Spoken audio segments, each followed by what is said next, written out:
Good morning students, welcome to Shriram Education Center class 10 science chapter magnetic effect of electric current और part दूसरा part इसका।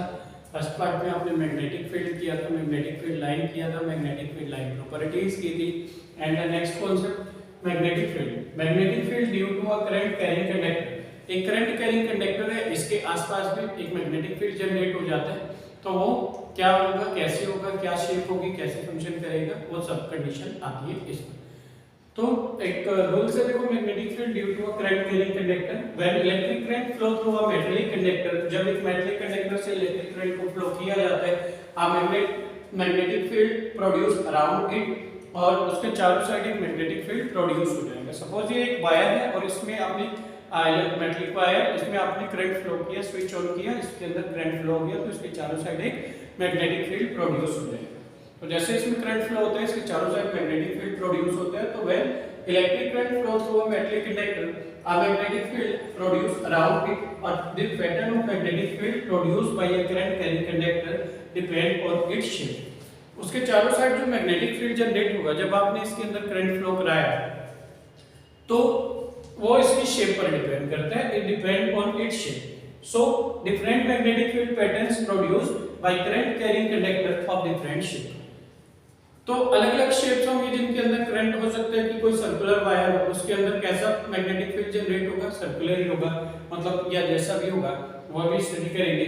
तो different magnetic field patterns are produced by current carrying conductor, इसलिए specially mention किया यहां पर मैंने, अलग-अलग मैग्नेटिक फील्ड पैटर्न्स बनते हैं current carrying conductor of different shape. पहला पॉइंट क्या है, magnetic field due to a current carrying conductor through a straight conductor. Straight conductor मतलब सीधा वायर, एकदम से स्ट्रेट, कोई शेप नहीं है उसकी कि सर्कल है या कैसा है, सीधा कंडक्टर है एकदम, उसके अंदर आपने करंट फ्लो करना। करंट फ्लो करेंगे तो चारों साइड क्या जनरेट हो जाएगा, मैग्नेटिक फील्ड जनरेट हो जाएगा। तो magnetic field due to a current through a straight conductor, हम एक सीधे कंडक्टर की बात कर रहे हैं, स्ट्रेट कंडक्टर की, ठीक है। फर्स्ट तो इंपॉर्टेंट पॉइंट्स है, ये भी आपके डेफिनेशन का चैप्टर से। तो मैग्नेटिक फील्ड हमारा जो होगा स्ट्रेट कंडक्टर के लिए, तो ऐसे आएगा क्वेश्चन आपका कि explain the magnetic field due to a current carrying straight conductor. देखो magnetic field around the straight conductor carrying conductor at a given point is straight current carrying conductor at a given point, एक दिए हुए points पर अगर हमें straight current carrying conductor का magnetic field निकालना होगा, तो इसका जो मैग्नेटिक फील्ड होता है, magnetic field denoted by capital B से डिनोट करते हैं इसको, directly proportional to the current, current के डायरेक्टली प्रोपोर्शनल होगा पासिंग थ्रू इट, तो b is directly proportional to i। Directly proportional का क्या मींस होते हैं, x is equal to i है, y की value x is equal to y है, तो y की वैल्यू इंक्रीज होगी तो x की वैल्यू इंक्रीज होगी। x y 10 है तो x भी आप 10 होगा क्योंकि x इक्वल y है, y 20 है तो x भी 20, y 30 तो x भी 30, y minus 10 तो x भी minus 10 क्योंकि x इक्वल y है। इसको डायरेक्टली प्रोपोर्शनल बोला जाता है कि जब एक वैल्यू को इंक्रीज कर रहे हैं तो दूसरी वैल्यू अपने आप इंक्रीज हो रही है, एक वैल्यू डिक्रीज होती है तो दूसरी वैल्यू भी डिक्रीज होती है। तो magnetic field directly proportional to I के होते हैं, मतलब जितना आप करंट की वैल्यू को इंक्रीज करेंगे हमारा मैग्नेटिक फील्ड इंक्रीज होगा। तो B is directly proportional to I। बहुत इंपॉर्टेंट पॉइंट्स है, ध्यान रखेंगे क्योंकि आगे भी क्वेश्चन आएगा factor on which magnetic field depend, वो फैक्टर जिन पर मैग्नेटिक फील्ड डिपेंड करेगा। तो एक फैक्टर तो यही हो जाता है करंट, करंट को जितना इंक्रीज करेंगे मैग्नेटिक फील्ड इंक्रीज होगा, करंट को आप डिक्रीज करेंगे तो मैग्नेटिक फील्ड डिक्रीज हो जाएगा। तो B is directly proportional to I। B हमारा magnetic field directly proportional to current के होता है, करंट की वैल्यू इंक्रीज करते हैं मैग्नेटिक फील्ड इंक्रीज होगा, और करंट की वैल्यू डिक्रीज करते हैं तो इसका मैग्नेटिक फील्ड डिक्रीज हो जाएगा। It is inverse proportional to distance r from the current carrying conductor. तो इनवर्स प्रोपोर्शनल होगा distance r from current carrying conductor. आपका वायर है, यहां पर इस पॉइंट से ऐसे ड्रॉ करके लिए आया, स्ट्रेट वायर है और यहां पर स्विच चेन दोनों के बीच का डिस्टेंस r है, तो इसके इनवर्स प्रोपोर्शनल में होता है। तो magnetic field inverse proportional to 1/r, मतलब r इंक्रीज करेंगे तो ये डिक्रीज हो जाएगा, r डिक्रीज करेंगे तो ये इंक्रीज हो जाएगा। उल्टे रिलेशन को, अपोजिट रिलेशन को इनवर्स प्रोपोर्शनल बोलते हैं। तो b is inverse proportional to 1/r, inverse proportional है 1/r लिखते हैं, डायरेक्टली प्रोपोर्शनल सीधा सीधा लिख देते हैं। अब फर्स्ट और सेकंड को क्या रिजल्ट निकला from equation first and second, b directly proportional to I है, b is directly inverse proportional 1/r है, तो b is directly proportional to I upon कितना हो जाएगा r हो जाएगा। तो V is directly proportional to I upon R। तो हमारा magnetic field due to a current through a straight conductor, पहले हमने पढ़ा magnetic field due to a current carrying conductor. जब एक कंडक्टर से, कंडक्टर कौन होते हैं जिनसे इलेक्ट्रिसिटी पास हो जाती है, वो हमारे कंडक्टर्स होते हैं, हीट और इलेक्ट्रिसिटी दोनों को भी आप लोग देखते हैं। तो when electric current pass through metallic conductor, तो मैग्नेटिक फील्ड प्रोड्यूस, उसके चारों साइड भी एक मैग्नेटिक फील्ड प्रोड्यूस होता है, तभी उसमें से नीडल जब आप लाते हैं कंपास नीडल को डिफ्लेक्शन रिप्रेजेंट करती है। तो यहाँ पर मैग्नेटिक फील्ड आपका रिप्रेजेंट हो गया। तो मैग्नेटिक फील्ड हमने पढ़ा कि अलग अलग शेप के हो सकते हैं, जो उसका जो पैटर्न होगा वो अलग अलग उसकी शेप पर डिपेंड करता है जहां से करंट फ्लो हो रहा है। तो पहला आपने पॉइंट किया था स्ट्रेट करंट कैरिंग कंडक्टर है, तो magnetic field due to a current through a straight conductor बिल्कुल सिंपल था, V directly proportional to I होता है, V inverse proportional to 1/r होता है, दोनों को आपने कंबाइन किया, रिजल्ट निकला V is directly proportional to I upon R।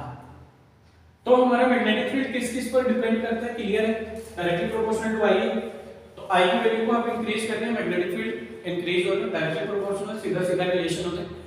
I को डिक्रीज करेंगे तो मैग्नेटिक फील्ड भी डिक्रीज हो जाएगा। और distance inverse proportional to distance r from the current carrying conductor, inverse proportional है, अपोजिट चलता है, मतलब r को इंक्रीज करें तो मैग्नेटिक फील्ड डिक्रीज होगा, r को डिक्रीज करें तो मैग्नेटिक फील्ड इंक्रीज होगा। और direction is known in straight conductor, जब हमें करंट की डायरेक्शन पता हो कि करंट आपने स्विच ऑन किया तो नीचे से ऊपर की साइड जा रहा होगा, ऊपर से स्विच ऑन किया ऊपर की साइड है तो करंट नीचे की साइड जा रहा होगा। तो जब हमें करंट की डायरेक्शन पता होगी तो मैग्नेटिक फील्ड की डायरेक्शन कैसे पता कर सकते हैं, direction of current is known. जब आपको ये इंपॉर्टेंट पॉइंट्स है, आपका एमसीक्यूज भी बहुत बार पूछा जाता है, पूछ सकते हैं यहाँ पर, direction of current is known in straight current carrying conductor. जब करंट की डायरेक्शन आपको पता होगी कि करंट नीचे से ऊपर जा रहा है, ऊपर से नीचे जा रहा है, then magnetic field produced by it, इसकी डायरेक्शन हम मैक्सवेल के राइट हैंड थंब रूल से पता करते हैं। जब आपको स्ट्रेट करंट कैरिंग कंडक्टर के अंदर direction of the current non है कि करंट नीचे से ऊपर की साइड जा रहा है, ऊपर से नीचे की साइड जा रहा है, that direction of magnetic field we can find by Maxwell right hand thumb rule. क्या था Maxwell right hand thumb rule? Also an another important points, एक और इंपॉर्टेंट पॉइंट्स है Maxwell right hand thumb rule. It is a convenient way to find the direction of magnetic field associated with the conductor. एक conductor के अंदर, एक straight conductor के अंदर जब मैग्नेटिक फील्ड को डायरेक्शन को हमें पता करना होगा तो क्या होगा, हम उस मैग्नेटिक फील्ड की डायरेक्शन, जब आपको करंट की डायरेक्शन पता होती है वो मैक्सवेल के राइट हैंड थंब रूल से ही करते हैं। तो सिंपल सा क्लियर कॉन्सेप्ट कंसंट्रेट करेंगे, when in a straight current carrying conductor direction of current is known, current की डायरेक्शन नोन है, how can we find direction of magnetic field by Maxwell right hand thumb rule, Maxwell के right hand thumb rule के according. अब समझते हैं इस concept को कि राइट हैंड थंब रूल है क्या। It is a convenient way to finding the direction of magnetic field associated with the conductor, associated with the conductor. एक कंडक्टर के अंदर मैग्नेटिक फील्ड की डायरेक्शन पता करने का एक कन्वीनिएंट रूल है, स्टूडेंट को बताया था उसने इतना लिख दिया, it is a convenient way to finding the direction of magnetic field. That complete हो गया, ठीक है। देखो चलो चेक करते हैं क्या है। देखो दिस लॉ स्टेट दैट, ये रूल बताता है, if you hold the current carrying conductor straight wire in your grip of your hand in such a way that the straight thumb points in the direction of current, then the direction of current in such a way that the straight thumb points in the direction of current, then the direction of cut of your finger will give the directions of magnetic field।